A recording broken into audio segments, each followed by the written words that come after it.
Welcome to the Fundraising Leadership Podcast, where we talk about topics related to fundraising, leadership, coaching, and management for professionals in the nonprofit world. I am Margaret Katz Cann, and this is my partner. Hey, Margaret, it's David Langiulli, your intrepid ski buddy and warrior in Naples, Florida. And we are joined by a wonderful guest, John Torget, who is the Associate Vice President at Virginia Tech in the Advancement Organization. And John and I have known each other for several years from the fundraising world. And John recently went through a significant transition and change that he wrote about for us on the Fundraising Leadership blog site. And so we're going to talk to him about what this was like for him. So welcome, John. Thank you. Very happy to be here today. Great. Yeah. Great. The first question that I had from reading your blog, and I think this is such an important part of transition, was, you talked about kind of needing to grieve and have completion with what you had done before your transition. There was a transitioning from before you got the chance to transition to, and I'm just curious, like, what was that like for you? What helped you to be intentional? Several things, but I think the grieving was started by the surprise. So I'd realized probably in the moment that the beginning of the transition was happening, which was a direct conversation with my supervisor and the vice president for advancement, that I didn't know exactly why I was feeling so caught off guard and uncomfortable, but I took in the information about this new assignment that I was going to be embarking upon and just took it all in. And at the end of that conversation, asked if I could sleep on it. And good news was that was exactly what he intended for me to do. The conversation was a day before we were having a management retreat. And so it was important for my supervisor and someone I'm really close with to give me time to manage my emotions and think through how I was going to show up the next day. And I guess that was part one of it. And part two, that was a Thursday going into a Friday. And on the other side of the weekend, after getting a chance to decompress and work it through with my family, I very lucky to be close with the head of our HR for our area. And we went on several laps around several buildings. And, just the idea about having a meeting while exercising or walking, I've not typically been one to do that, but I needed it this time. And I needed someone that could talk me off the ledge a little bit and just help me, even several days later, even though I dealt with it in the moment, in the time, understand it from the head of the group's perspective.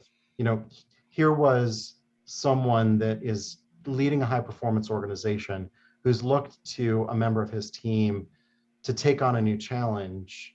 And so it really took seeing it from another perspective to just begin to deal with it. And it was partially because I really had some great success leading up to it, that it was why me, why now, why this, kind of just all those questions that start to trip you up. And it's so lucky to have such a great leader for us here that I work with too, because part of how he helped was saying, think about how to let yourself deal with the situation so that others around you don't see that inner turmoil, and it will give you better purchase as you take on this new role. So the coaching of my direct supervisor, the way he introduced the information to me, and having someone that was not in line, if you will. In this particular case, it was the HR head for our team, but it could have been anybody that I trusted that I could have had that conversation with that was sort of off the record not holding me accountable to my feelings, and how to reorient myself to begin to work with the team. It was also, we had several weeks before I was going to be introducing this change to the team that I was going to be taking on. And that made all the difference in the world as well. Yeah. So there's several pieces there that I want to point toward, and I'm sure Margaret will pick up on it a little bit, is that the first thing is the awareness that both you and the vice president had about the disorientation that this was going to cause. In other words, it was disorienting, especially for you, John, because it just came on you. And you've been there for 5 years, leading a productive and effective team, doing great work. And then all of a sudden, it's like, what? Right? And Margaret and I, in the coaching realm, professional coaching realm, where we work with clients, we call this kind of processing your emotions, which you use that, I think you use that word, process. And so I'm glad that, and you're also a very thoughtful person. I know you to be a very thoughtful person, John. And there is sort of the rational analytical part of this, the thinking it through. And then there's the emotional part of it, which is what you wrote about in the article and what the book Transitions is all about, which is, how do I, as a human being, process these emotions? Did you want to add anything to that, Margaret? No, I guess I want to maybe, yes, just an acknowledgement, because I think that experience speaks to so many people. When you're in somebody's office and this, it wasn't a bomb in a violent way, but it was a very disorienting event got dropped on you, and you were aware enough to know, like, does not compute, doesn't, right? Like you kind of knew that it was going to take time to process, and you gave yourself permission to do that, rather than trying to jump in and make everything be all tidy. Yeah. So. I'll just add one piece, because it helped me in the long run, but it was risk at the time of that first conversation to press on one element of my work in the years prior that was in particular most proud for me as a leader, that was being removed as part of this process of taking on a new role. And I did ask the question, are you doing that with intent? And we forced that back and forth right at that moment. And I think that was actually part of the grief of the loss, was there was a small sliver in there that was also about the repositioning of some of what I was doing to another part of my leadership colleague group, that was a learning moment for me in terms of, I need you to do this new role. You will be successful. We will be successful. And one of your other colleagues is going to successfully take on the next phase of some of what you are doing. And that was also good for me in the long run, but took some processing of, I was doing amazing, but it wasn't, there was things that could be done better. And so the reorienting of the organization, this was a major piece of the change that was happening, but it was actually multiple pieces that the vice president was repositioning. And, I think I read or wrote in the blog, in the long run, we are truly better off for all this change that's happened. I led a big piece of it, but it wasn't just about me. It was also about the performance of a leadership team and associating the right work with the right leader at the right time. Yeah, that's beautiful. I'm aware that in what you're pointing to is that in change, there's some things that you really enjoy or are proud of doing that you're no longer, that's part of the loss. You no longer get to do those things. And it's good that you name that. So that's another sort of of brilliant part of the conversation that you brought to the forefront with your VP and shows your emotional awareness is just that you were able to, in the moment, name that piece of your job that was really valuable to you and to acknowledge that. Yeah. So that's, I think, part of, in this 3-step transition process that you outlined in the article, you really have captured, that first phase, which is just to be aware, I am going through a loss right now. Like, this is hard for me. Yeah. Well, I guess I'd encourage, and I hadn't thought about this till right now, that, sometimes we get to initiate the change that leads to a transition. And I've done plenty of that as well. And this whole feedback loop that we're having a conversation about, I think is going to make me more intentional the next time I'm in that spot where I'm initiating the change rather than being the receiver of that change initiation. Yeah. So let's talk about this middle.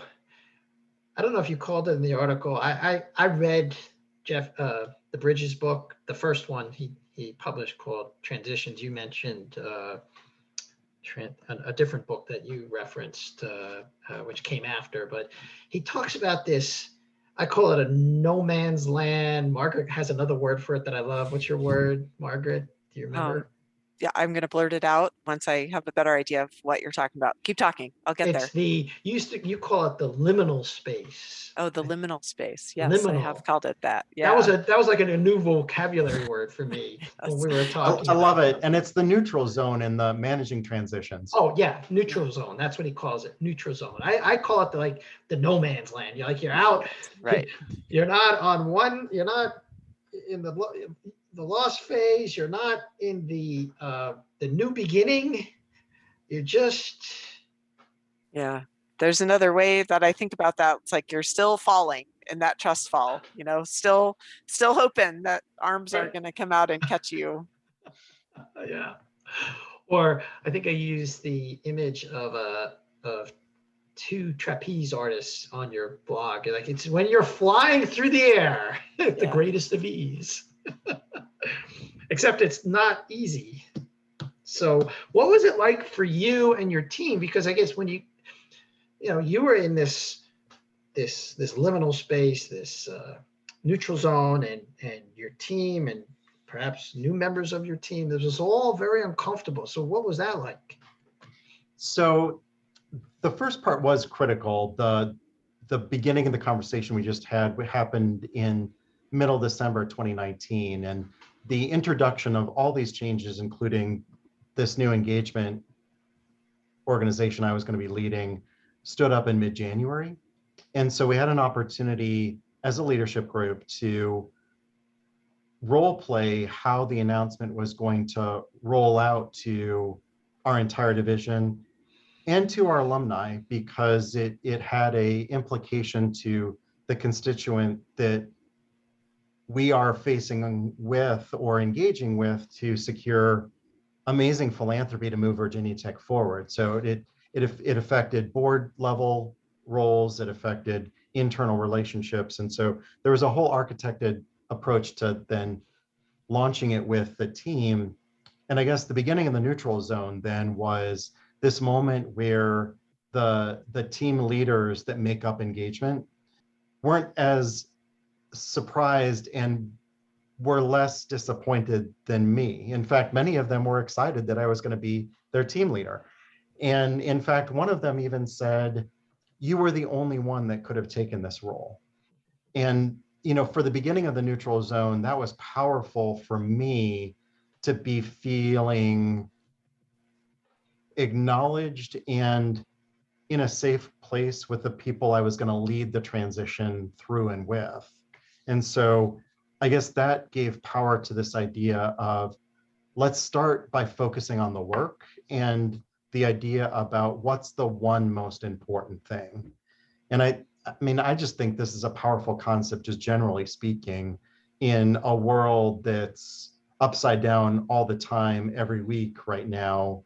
What's that what's that objective you can stay focused on. It's your guiding light. It's the most important work objective.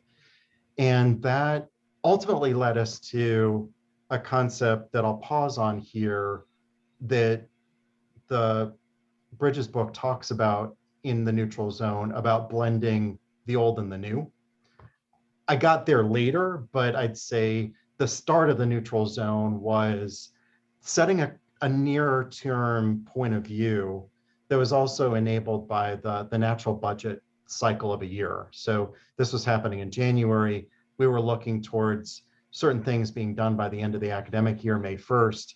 And that allowed us to set this 90-day window to try and make progress through the neutral zone to allow for that ambiguity to create conversation. So this purposeful structuring of time to listen and time to take feedback and time to understand how others were dealing with the change, because I didn't trust that they were all happy. I mean, they said they were, but you have to accept that and feel good that that's the reaction, but then go deeper and allow people then to individually have conversations and share what's on their mind. Yeah, I'm really thinking as you're describing your timeline that this was right at the beginning of COVID, right? As you were launching into that. So yeah, share a little bit. What did you learn from from that experience going remote, I'm imagining? And, On top of everything else. right. Talk about some liminal space, right? Yeah. On top of everything else, you've got a new job, a new team, and everything else is moving at the same time. Right. And nobody's coming to work anymore. Right. I guess it maybe unlike what happened to other work groups, other teams, other organizations, it created a unified sense of loss. So the work of advancement, philanthropic engagement to secure resources involves human interaction at its core. And so, much has been written about this in our work over the last year, but right at the beginning of it, the team that I took on had a big role in how our alumni come together. And so we were canceling everything. And so here we were trying to spin up focused, objective work. And we had to deal with the fact that there was this whole sense of loss about canceling everything. And I know the world went through it. I mean, we all canceled everything.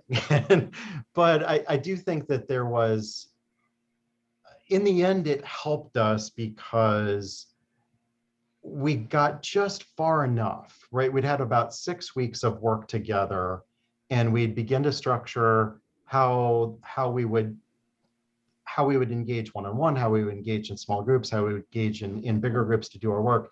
And I think it, after everyone sort of started dealing with the canceling of everything through March, it may have started us to see the light at the end of the tunnel that would come months later, but it unified, not resilience, but adaptability. And I wrote about that intentionally in the blog because we had that conversation as a group. Everyone was talking about resilience at that time in management dialogue and in business. And we had a conversation that said, resilience is important, but adaptability is where we need to be. And that allowed us to find how to shift into another way to accomplish the objectives. We didn't give up on the objectives. We adapted to that change to find out how we could still rename and rebrand and reprogram how we engage with our older alumni. We couldn't just say, COVID, we can't do that. So, well, you're in some senses, the pandemic was a facilitator, accelerator for this transition, because in the Bridges model and in some of our work that Margaret and I do, there is a shedding, or there is a letting go in that first phase. And then before you can even be in transition or be in this neutral zone, you have to take off your backpack. You have to let go of how you used to do things. And in some senses, I'm hearing that the pandemic helped you with the shedding process, because this transition period, Bridges talks about this, can take much longer than 3 months for many people and organizations. And so in some senses, I think it was an accelerant for you. But also, I wanted to point out a phrase that Margaret and I use a lot, which is called being present, open, and flexible. So it sounds like you were sort of aware of the need to be that way during this liminal time and space. Being first is present, just be present, and be open to all the change that you're going through, and then be flexible. So how did that prepare you for the next phase? I'm pausing because I think we've all felt through this entire 15-month process that started, beginning of March last year. It's like compression. Everything's been compressed in some ways. And so how we prepared for the next phase was really about purpose. So, and I say that, but what is the purpose of engaging a constituency or a group of potential donors? And what's our role in our work, and how do we organize that? So I think those questions that I think from a leadership team before the transition, so kind of in that December, January timeframe, we'd spent some time as a leadership group really talking about. And so to kind of bridge through that and accelerate how we move to the other side of the neutral zone, we found a way to tie the value of the work that we were achieving in this new model to being proud of the purpose of the work we were doing. So I guess back to your point about being present, I had to be present to be able to see if individuals were beginning to see the purpose of the work that we were structuring, so they could be proud of the new work and let go of their feeling of, well, wait, you're telling me to do something different than what I did before. And I think getting to that other side of where are you going and what are those objectives and how does the new work translate, which then allowed us to blend the old and the new. This concept of in higher education advancement, young alumni, those new graduates has been something that large higher education advancement teams have focused on. Depending on where you've worked, some have been better than others at engaging older alumni. And so interestingly, you mentioned our connection by way of your work at Princeton. Princeton's one of those institutions that has done this really well. And interestingly, they had an old guard and still do have an old guard to how they engage. And so we had to be like, well, what do other universities do and why do they do it? And how do we do it differently? Because we can't just copy, and have those conversations about how do you have that pride moment for somebody else of a 70-year-old and a 20-year-old linking arms and seeing the common good that they're doing. So it's exciting because there was real purpose in the work that we were doing. So being present and allowing those conversations to happen, I think allowed us to then start to bridge to the other side. Yeah. John, it sounds like you just have so much to offer about the pause and all of the ways that you sort of were thoughtful and articulate about this transition. And we like to leave something with our listeners about what, after this whole amazing process, what would you leave our listeners with? Something that they can hold on to or try? I'd say in the moment, be positive as much as you possibly can. And this is one where I think work and life blend together so much. And it's why I referenced Teddy Roosevelt and his intentional, purpose-driven way in which he approached life and leadership together, which was about this concept of a rigorous life. And so how to be positive in the moment is how to be one with the world, because you can't be one with yourself and be there for your team if you can't find something to be joyful about every day. And I think being positive as a leader, you have to draw on the energy of how you're able to connect with life, your family, and then your work. And so, I ended the blog post with the celebration that we were able to have. And I was so, I'd forgotten this part about the Bridges transition model, but he talks about how that last stage is about celebration and being able to, have awareness about you're now positioned for the future. And I think as a leader, you need to do everything you can every day to put yourself in a positive space so you can be there for your team. Yeah.